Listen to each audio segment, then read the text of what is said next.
Over the last 2 decades, we've seen the Supreme Court rule on a presidential election, President Obama's health care law, and most recently, the rights of married same-sex couples to be recognized by the federal government.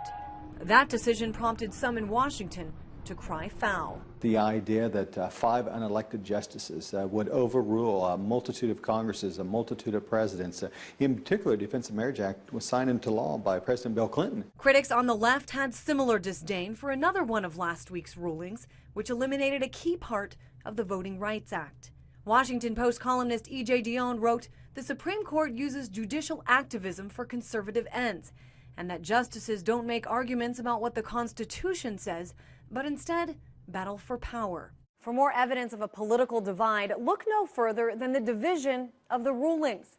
100 years ago, just 3% of the High Court's decisions were 5-4. Over the last few decades, that is now about 25%. But the expectation is still that justices should be neutral. In theory, the court doesn't listen to the news. In theory, the court stands above this fray. Theory, of course, different than practice. Attorney Byron Warnkin says these days it's becoming unrealistic to expect politics to stay out of the High Court. The executive branch appoints and the legislative branch confirms. So naturally, we expect there to be politics in that process. But how much politics are seeping in is becoming more and more unsettling for people on both sides of the political spectrum.